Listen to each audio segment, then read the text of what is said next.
So, I mean, we're all in this thing together, okay? So, yes, I think it was a lack of dissent and people really getting angry at the government saying, why does the Federal Reserve exist? The impropriety was not a hint thereof, it was glaring. It was brazen impropriety on their part. JFK was eliminating the Federal Reserve. He was already issuing new dollars, United States Treasury notes, silverback security. Dollars, they look just about like dollars, silverback notes. And the people were taken to them. We didn't need the Federal Reserve for nothing. And today we're in debt, what, 26 trillion and counting? And who do you think paying for that when we're creating more and more multi-billionaires every day? And vaunting them in the media. Oh, ooh, how much, they're rich, ooh. And that's what you want to be like. They're the uber successful ones.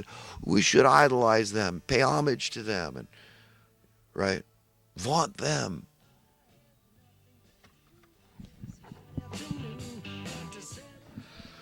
So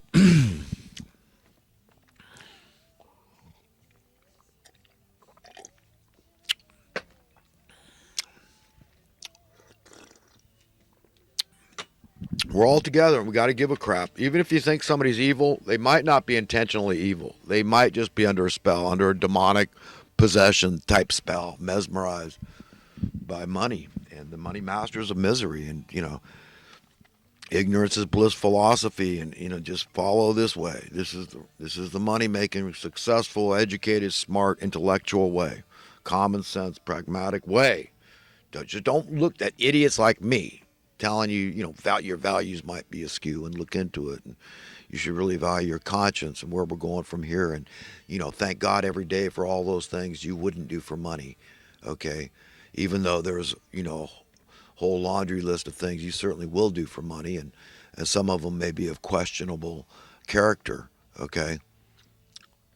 But just be glad for all those ones you won't do for any amount of money. Thank God for putting right values in you, okay? And for valuing your soul and your honor, your integrity, your conscience.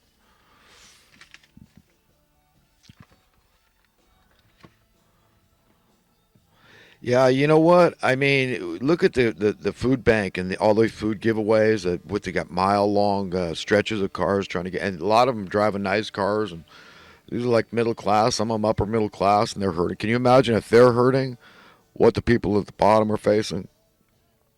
Widespread financial fear, fear, death. 30% of Americans, I heard in one poll, didn't even pay their rent for April. The mainstream media comes up with this stuff that, without the illegal immigrants, that none of us would eat. Can you imagine that? How did we get here from, why don't they go out and look for these homeless people sitting around to work in the vineyards and the orchards and the farms? They would love it. They'd kiss the ground you walk on. No, nobody wants to try to make some sense out of this. Or why the farmers don't retain them by paying them a living wage. No, of course not. I mean, if I was an illegal, I want to get back in the regular society. I don't want to be out there doing the hard work in the heat of the day. No. You get as soon as you can, man. That's what's happened, okay? And we all know that's true. But it's just nonsense when we neglect our own citizens but say, hey, you know what? You're bad if you don't want all these poor, destitute migrants to come here. No, and we're not going to look for solutions. We're not going to talk about minimum wage and how the illegal immigrants don't have any wage protection. Unscrupulous employers can take advantage of them, and any other unscrupulous person out there. No, we're not going to talk about that. Do you see oil went below $11 a barrel? I mean, it went minus 11. So they're going to pay you $11, I guess. And it varied a lot, it fluctuated. But 11 points I saw it when I saw 11 below. So you got to pay somebody. That's funny, isn't it? So now we got to bail out the oil companies. Isn't that ironic?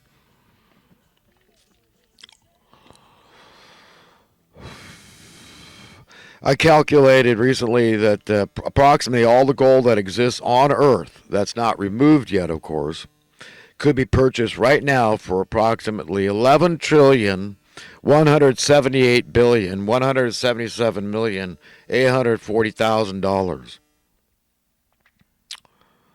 That it's a lot of bread, but I guess a lot of gold too.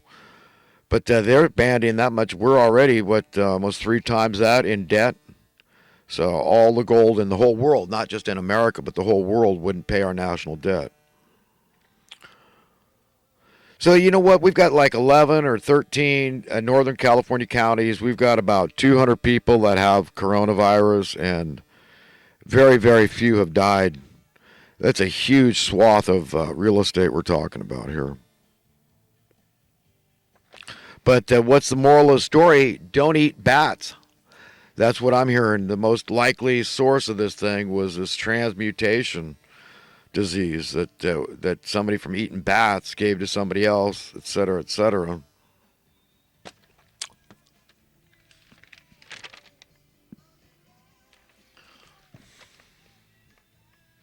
Does anybody else get frustrated watching TV? You're trying to watch, there's two popular shows and they'll show them right at the same time, right? And they know that the same kind of person is going to want to watch this show and that show, but so they play them the same. And they'll even run the commercials at the same time. So that's another handicap to being able to watch two shows at once, right? It's annoying. These people are annoying in the mainstream media. And then they'll go hours and hours without showing anything that, the same kind of people want to watch. No, they're doing that on purpose. I'm a lot more than paranoid about these people. Yeah, Gavin Newsom was on, our governor here in California was on TMZ yesterday at 3. It comes on West Coast time, Pacific time. And, Fox Channel 20 comes in perfect almost all the time. But right when Gavin Newsom was on, you couldn't hear. It was garbled. The picture went out. It was fuzzy, and it was completely nothing. You couldn't hear nothing. You couldn't see nothing. Only during the interview with him. It's just interesting to me. I don't know what the hell's going on here. One evildoer with a scrambler nearby where they're transmitting the signal. It wouldn't be hard. It doesn't take much. Just like the assassination of JFK, a couple of people in the know. We're the kingpins here. We own the perpetual rights to print this money forever. Vast, wanton, satanic power. It's ours. The whole world is ours. We own everybody. We've normalized slavery. We got the Labor Department in our pocket. We got the top senators and Congress people in our pocket. The executive branch. We got a critical mass of sycophantic lapdogs, bootlickers, brown nosers. We rule the world. It's satanic power. That's who's in charge. Yeah, well, Gavin Newsom was talking about this California for All program, volunteerism opportunity. The only question I have about volunteerism, of which I've done a considerable amount in my life, I've always liked the volunteer mentality, but is are volunteers saints like we all kind of think they are, right? Or are they the ultimate scab, right? Because, hey, let's face it, how would you like me coming into your job, your workplace, okay, where you make your money, you make your bread, right? And say, hey, listen, you don't need to pay that person anymore. I'm here to volunteer for that. I'll do that job for free.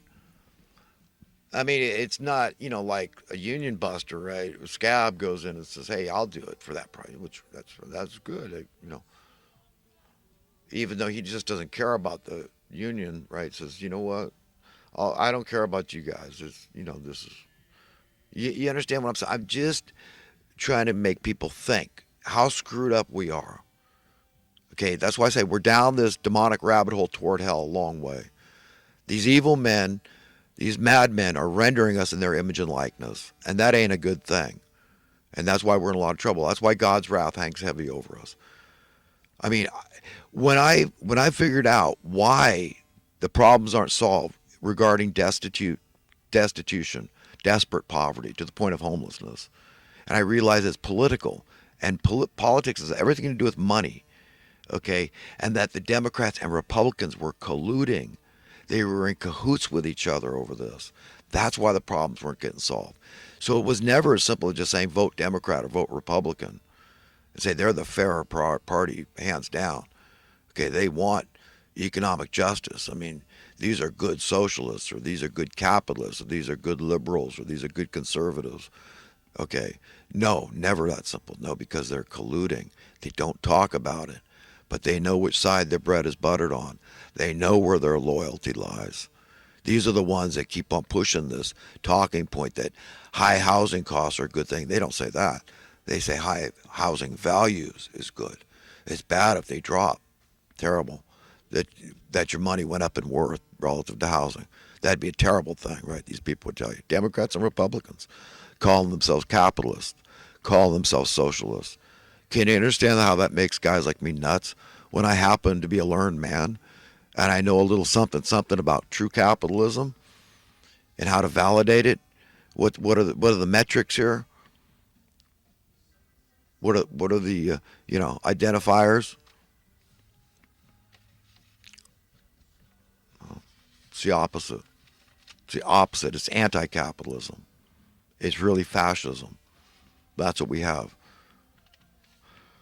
That's who's running the show is really fascist. But I'll tell you what, they don't want the problem solved. It's just duh. Why do you think they look? They're all. You understand? They own property management companies. These are people in politics and stuff. You understand? So it's the power structure. It's the authorities that are involved in this. It's the people that extract taxes from us. They're all colluding together against the best interests of the American people at large. Because I don't care.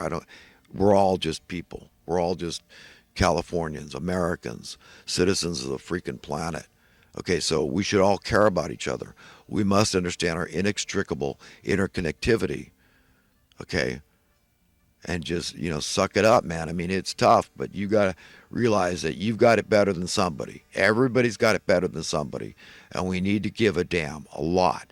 And this divisive mentality, this culture of division, balkanization, is got to go.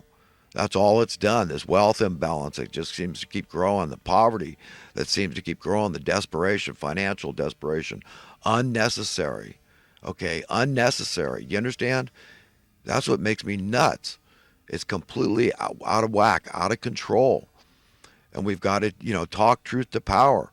And we've got to demand justice here, relief for the downtrodden, understand the issues, have checks and balance in place so this can never happen again.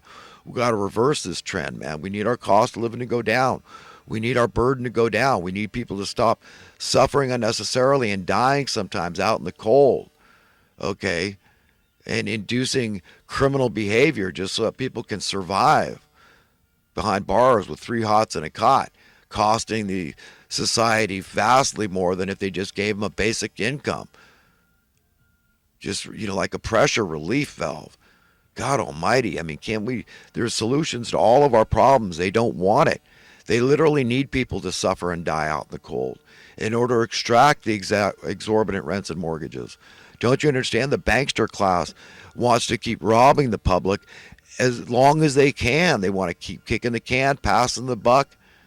Okay, that's it. Pushing the envelope until only God knows when these people will relent because they're drunk. Okay, they're drunk. They're power drunk, money drunk, drunk with demonic spirits. I don't know, on the blood of saints. The snot-nosed, spoiled, bratty children that are just completely rebellious against their parents. That's you and me, the decent people, who are called on by God to parent these people and tell them what's what and say, no, I cannot let you do this. Otherwise, I'm complicit. Do you understand? That's the the depths of the responsibility we should all feel. The obligation, the duty we have to ourselves, to God, to our brothers and sisters, our fellow man, our children, our parents, our friends, our everybody. We've got to do it. We've got to do it. If we want to be found worthy and deserving of inheriting a better world, to successfully stand before God on Judgment Day someday, we've got to get our act together. You got to pray. Say, God, if I'm wrong about any of my beliefs, my opinions on anything at all, I'm an open book here. I'm an open mind. You reveal to me. And if it makes sense, let me admit it makes sense and let me adopt it and embrace it in my personal philosophy, my belief system, my opinions.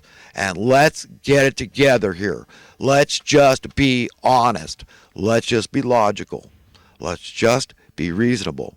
Loving and caring one another like our own selves, like our own children. If we did that, God's wrath would be lifted. He would relent. I guarantee it. I promise it. And I make very few promises. But if we do this thing, we're going to see our happiness level go up. Okay? You see your cost of living go down. That's what we need, relief. We need relief. We need a market correction. All this anti-capitalism has come to a head. That's what's going on here, man. You see the freaky correlation between this pandemic excuse, pretense, pretext, whatever. Maybe it is, maybe it's not.